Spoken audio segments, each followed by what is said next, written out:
আসসালামু আলাইকুম। দেশের সংবাদে আপনাদেরকে স্বাগত জানাচ্ছি। আমি আদিবা সুলতানা শারমিন। শুরুতেই জানিয়ে দিচ্ছি শিরোনামগুলো। বিএনপিকে জড়িয়ে ষড়যন্ত্র অপপ্রচারের অভিযোগ, জবরদস্তিমূলক দাবি মেনে না নেওয়ার হুঁশিয়ারি। ঐক্য ধরে রাখলে জনরায় ধানের শীষে আসবে বললেন তারেক রহমান। রাষ্ট্র নির্বাচনের ডামাডোলের মধ্যেই পোষ্যকোটা বাতিল দাবিতে অনশন, উপ উপাচার্যকে অবরুদ্ধের চেষ্টা শিক্ষার্থীদের। 24 দফা ইশতেহার শিবিরের। মরদেহ বহনে অ্যাম্বুলেন্স সিন্ডিকেটের রমরমা ব্যবসা, চট্টগ্রামে রোগীকে জিম্মি করে দ্বিগুণ ভাড়া আদায়, রাজনৈতিক প্রভাবে মানছে না নীতিমালাও। ফেব্রুয়ারি পর্যন্ত ঐক্য ধরে রাখতে পারলে জনরায় ধানের শীষের পক্ষে আসবে এমন মন্তব্য করেছেন বিএনপির ভারপ্রাপ্ত চেয়ারম্যান তারেক রহমান। কিশোরগঞ্জ জেলা বিএনপির সম্মেলনে ভার্চুয়ালি যুক্ত হয়ে তিনি বলেন, স্বৈরাচার পালিয়ে গেলেও ধীরে ধীরে অদৃশ্য শক্তি মাথাচাড়া দিয়ে উঠছে। এর আগে সম্মেলনে দলের নেতারা বলেন, বিএনপিকে জড়িয়ে অনেক ষড়যন্ত্র ও অপপ্রচার চলছে।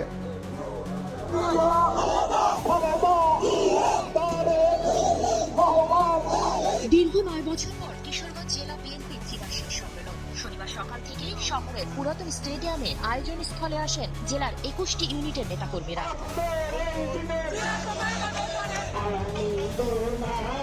স্থানীয় নেতৃবৃন্দকে সঙ্গে নিয়ে দুপুরে জাতীয় সঙ্গীত ও দলীয় পতাকা উত্তোলনের মধ্য দিয়ে সম্মেলন উদ্বোধন করেন দলের মহাসচিব মির্জা ফখরুল ইসলাম আলমগীর। সম্মেলনে মির্জা ফখরুল বলেন, বিএনপিকে ঘিরে নানা অপপ্রচার ও মিথ্যাচার চলছে। দলের নেতাকর্মীদের সতর্ক থাকার আহ্বান জানিয়ে তিনি বলেন, অসত্য বলে জাতিকে বিভ্রান্ত করার চেষ্টা চলছে। দুর্নীতির আশ্রয় যেন কেউ নিতে না পারে, সেটি করলেও সেটা আপনার সজাগ সতর্ক থাকবেন এবং আমাদের ভারপ্রাপ্ত চেয়ারম্যানের নির্দেশ আছে যে তাকে দল থেকে সাথে সাথে বহিষ্কার করা হবে। এই কথাগুলো মাথায় রাখবেন, নিজেদের ভবিষ্যৎকে নষ্ট না করি।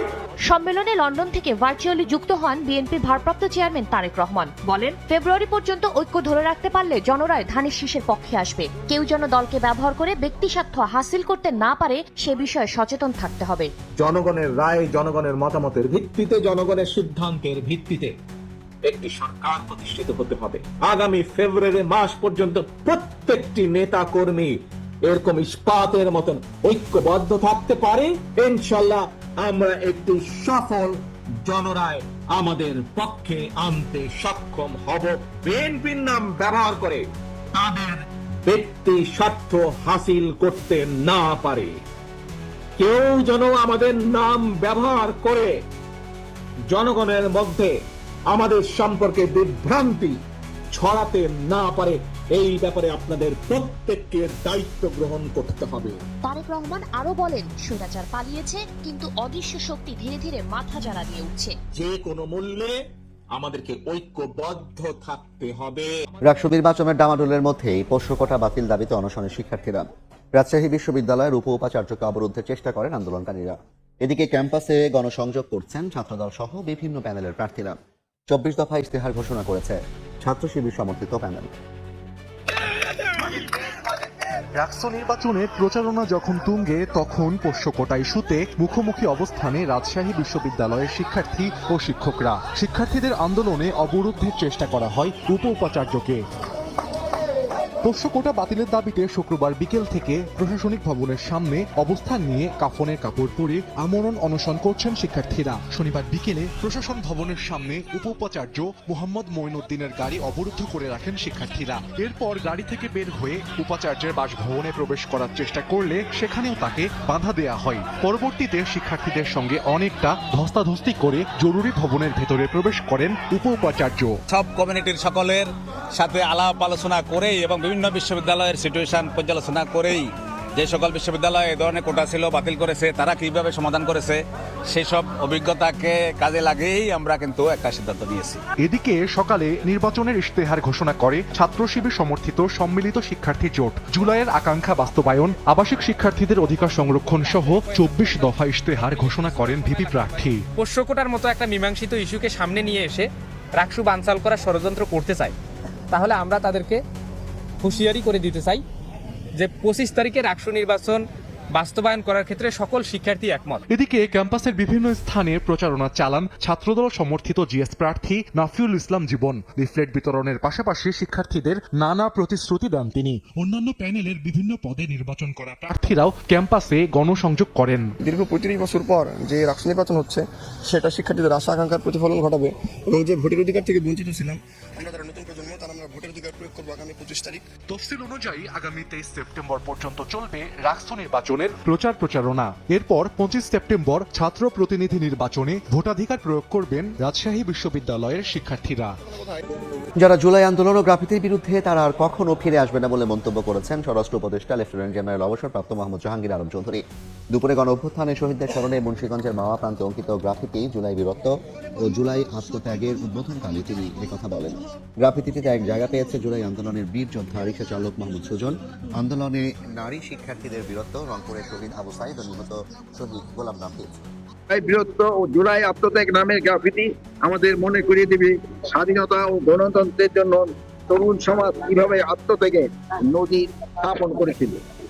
এই প্রজন্ম আগামী প্রজন্মকে জানাতে হবে জুলাইয়ের সেই গণ অভ্যুত্থান কেবল একটি আন্দোলন নয়, বরং ছিল অন্যায়ের বিরুদ্ধে দাঁড়িয়ে সত্য ও ন্যায় প্রতিষ্ঠার সংগ্রাম। নির্বাচনের আগে গুজব এবং অপতথ্যের ছড়াছড়ি প্রতিরোধে আইনশৃঙ্খলা বাহিনী সহ সরকারের বিভিন্ন সংস্থাকে প্রশিক্ষণ দেওয়া হচ্ছে বলে জানিয়েছেন প্রধান উপদেষ্টার বিশেষ সহকারী ফয়েজ আহমদ তৈয়ব। দুপুরে গাজীপুরের মৌচাকে তৃতীয় জাতীয় আইসিটি স্কাউট জাম্বরি 2025-এ যোগ দিয়ে তিনি কথা বলেন। এ সময় জাতীয় নির্বাচন স্কাউটদের কাজে লাগানোর বিষয়ে আলোচনা চলছে বলেও জানান তিনি। সরকার চাইলেই সোশ্যাল মিডিয়ার যে কোনো কন্টেন্ট ডাউন করে দিতে পারে না, সরকার শুধুমাত্র প্ল্যাটফর্মকে রিকোয়েস্ট করতে পারে। তো সেই দিক থেকে আমরা যদি আমাদের প্রশাসনকে কেন্দ্রীয় এবং স্থানীয় পর্যায়ে তাদেরকে যদি এই ট্রেনিংগুলো এবং সচেতনতার মধ্যে আনতে পারি, আমি মনে করি যে নির্বাচনের উপলক্ষে তারা আমাদেরকে আরও ভালো সেবা দিতে পারবেন। মরদেহ পরিবহন নিয়েও চট্টগ্রামে অ্যাম্বুলেন্স সিন্ডিকেটের রমরমা ব্যবসা। রোগী ও স্বজনদের জিম্মি করে আদায় করছে কয়েক গুণ বেশি ভাড়া। নানা সংস্থার সমন্বয়ে নীতিমালা করলেও তোয়াক্কা করছে না রাজনৈতিক ছত্রছায়ায় থাকা প্রভাবশালী সিন্ডিকেট। নূরজামাল আতিকের ক্যামেরায় শফিকুল আলমের প্রতিবেদন। ছদ্মবেশে চট্টগ্রাম মেডিকেলের জরুরি বিভাগের সামনে অ্যাম্বুলেন্স ভাড়া করতে গেলে হাজির টিয়া রঙের টি শার্ট পরা এক দালাল সহ কয়েকজন জানান বাইরে থেকে আসা এই অ্যাম্বুলেন্স ভাড়া করা যাবে না। পরে ক্যামেরা দেখেই পালিয়ে যায় সে, দেন হুমকিও। পরে রোগীর স্বজন সেজে কয়েকজনকে পাঠানো হয় অ্যাম্বুলেন্স ভাড়া করতে। চালকরা জানান সমিতিতে গিয়ে আগেই দিতে হবে সিরিয়াল। নানা জেলা উপজেলা থেকে আসা চালকরা জানান হাসপাতাল কেন্দ্রিক সিন্ডিকেটের কারণে রোগী বহন করতে পারেন না তারা। বাইরে টুল আছে, এগুলো টুলে যা করবে তা করবে, এটা আপনারা সংবাদ করেও লাভ নাই, সংবাদ করেও লাভ নাই। এবার গন্তব্য অ্যাম্বুলেন্স সমিতির অফিসে। সেখানে দেখা মিলে টি শার্ট পরা ওই দালালের। নিয়ম অনুযায়ী ভাড়া তালিকা টাঙ্গানোর কথা থাকলেও নেই। রোগীর স্বজনরা বলছেন নানা কৌশলে হাতিয়ে নিচ্ছে বেশি টাকা। 22,000 টাকা বলছে, শাস্তি বলছে। এই ভাড়া 15,000 হবে। আমাদের বাধা দেওয়ার কোনো সুযোগ নেই, আমরা বাধা দেব কেন? আপনার ইচ্ছা, আপনি যেখান থেকে ইচ্ছা সেখান থেকে গাড়ি নিতে পারেন। এদিকে রোগী ভোগান্তি ও সিন্ডিকেট ঠেকাতে গত 18 জুন সিটি কর্পোরেশন, জেলা প্রশাসন, হাসপাতাল কর্তৃপক্ষ ও পুলিশ সহ সব সংস্থার সমন্বয়ে রোগী ও লাশ বহনের নীতিমালা করা হয়। তবে তা মানছে না রাজনৈতিক প্রভাব বলয়ে থাকা অ্যাম্বুলেন্স সিন্ডিকেট। যদি কোনো অনিয়ম ওরা আমাদেরকে জানায়, তখন সেক্ষেত্রে আমরা ওদেরকে ডেকে নিয়ে আসি। তখন আমরা তাদের লাইসেন্স বাতিল করার জন্য